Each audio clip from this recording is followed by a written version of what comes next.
What is going on, Dallas Cowboys fans? I hope you guys are doing great today. Before we get going, as always, I want you guys to go ahead and subscribe, go ahead and share, go ahead and like, comment down below, anything, just your ideas of the Dallas Cowboys, the way the offseason has gone, the way your thoughts on the draft, your thoughts on guys pretty much just keep an eye on during training camp, anything like that. Like I said, pretty much just to keep the content rolling, keep getting these videos out so that more and more people can see them. I appreciate you guys as always.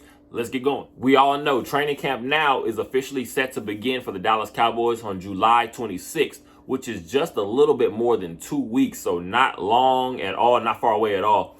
What we're going to have to get lined up and get straightened out completely is this offensive line. As everybody knows, I feel like especially the offensive line and defensive lines are where everything begins on the defensive side of the ball, in the trenches. The trenches are where everything begins, especially when you're talking about what Mike McCarthy is looking to build for the upcoming season. He says he doesn't care about the stats. He's not looking to have the number one offense. He's looking to have the number one team.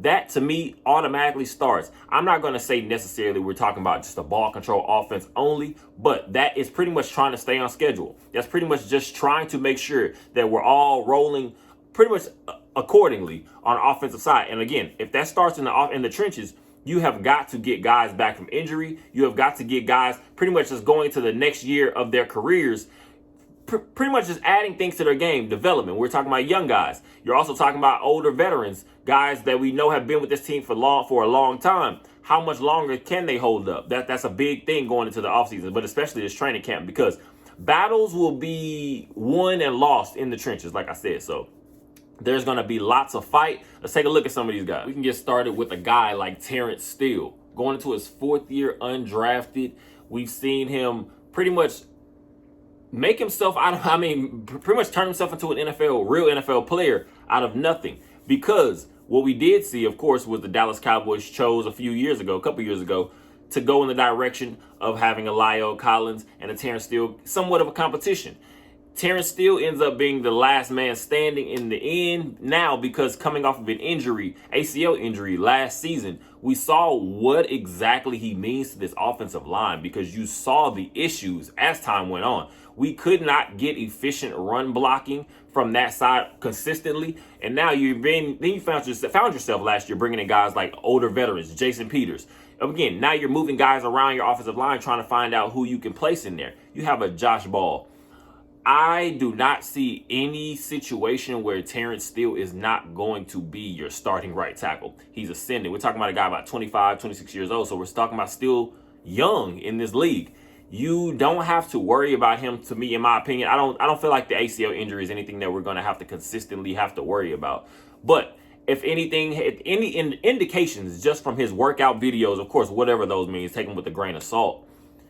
Terrence Steele this offseason has shown himself he still has his agility. He's still having his flexibility when it comes to bending. Now, we want to see him get in pads, and we have to see him go against real pass rushers. Now you're going against guys with your Micah Parsons, your DeMarcus Lawrence. They're moving guys around, Dante Fowler, these level of players.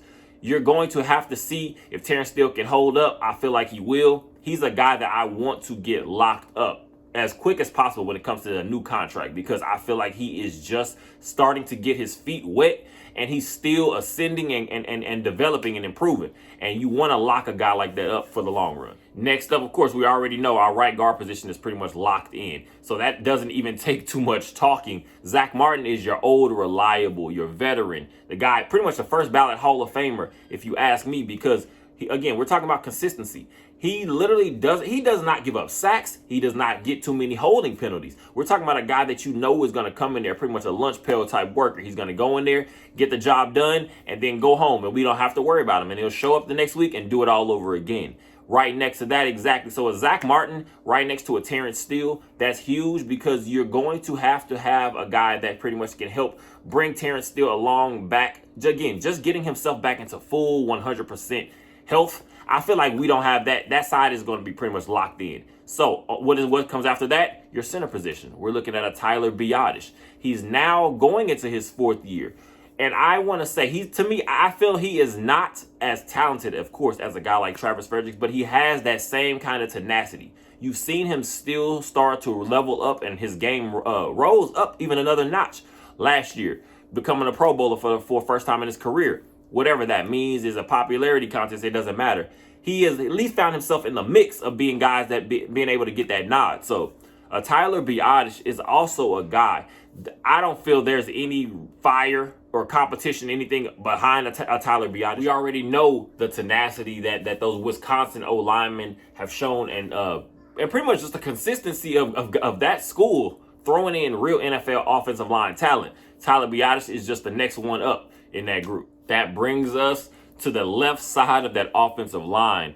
Now, this is where you get into it's pretty much a drastic change. We're talking about the young guys still emerging. You're talking about the old wily veteran, again, been all pro many times in this league, Pro Bowlers. Again, another Hall of Famer on this line that has pretty much been consistent his entire tenure with the team. Now, then what you have to worry about is a Tyron Smith and the injuries. Tyron Smith now is getting himself to be back in that mix. So that's where the questions began when the offseason started.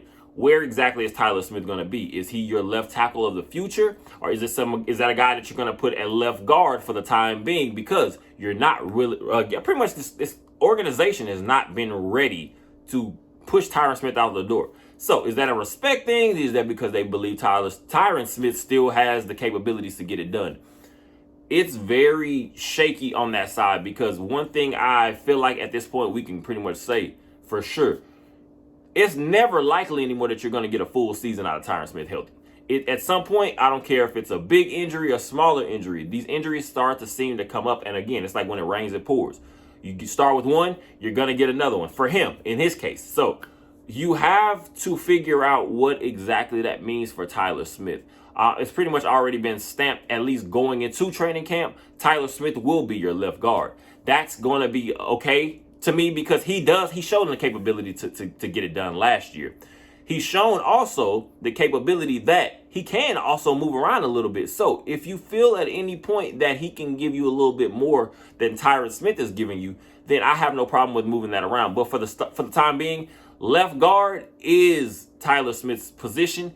I feel like that's going to also help what we are now, because you're looking for the 5 best offensive linemen. You're not looking for who's the best at each position specifically. You're looking for, like I said, the 5 guys that can work together on a chain. So Tyler Smith running the left guard.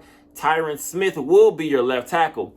Behind that is where now you're looking at a guy like a Matt Waletzko. Is he going to be able to show a little bit more that he can push a guy like Tyron Smith? Because you do have to now start looking at younger guys' development.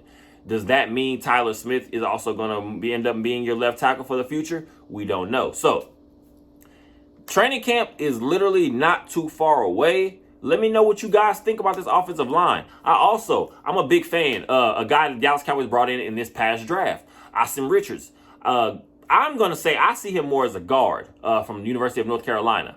That's a guy I feel like we really want to keep an eye on, because he is not going to be someone that is going to pretty much just give it up. So I feel like Asim Richards is going to be a player to keep an eye on for this training camp. Just something sneaky, because you can do nothing wrong with having as much depth as possible. One more guy to keep your eyes on going into training camp will be undrafted rookie TJ Bass out of the University of Oregon. I see him as in that guard position. We're talking about almost about 330, about 6'5", 325, 330 pounds. That's a big boy. So you want to see him. I feel like he's going to be another guy. Could possibly throw his name in the hat where we're talking about now just line depth around the guard position. And again, like I said, that sometimes that makes these other positions interchangeable. Where exactly, like I said, does that help you move a guy around like a Tyler Smith? That helps you also move around a guy like a Tyron Smith. We're gonna have to see. So it's going to be interesting going into training camp for this O-line. I feel like it's pretty much set. What we're looking for now is going to be, just like I said, just a couple of those young guys to put some heat on the older guys, or guys that have been in the team with the team a little bit longer. And also, you're just looking to keep everybody healthy. If we can get this O-line through healthy, I feel like a starting offensive line going into next season of Terrence Steele, Zach Martin, Tyler Biadasz, Tyler Smith, and Tyron Smith, pending injuries or anything crazy unforeseen, I feel like that's the great foundation for something special when you're looking for pretty much that ball control, West Coast, quick flow offense. I feel like that's going to be a great starting point. So let me know if you guys agree. Let me know if you disagree. Are there some guys that you pretty much have your eyes on that you feel like are kind of just going to be someone to keep an eye on and keep their names on the radar?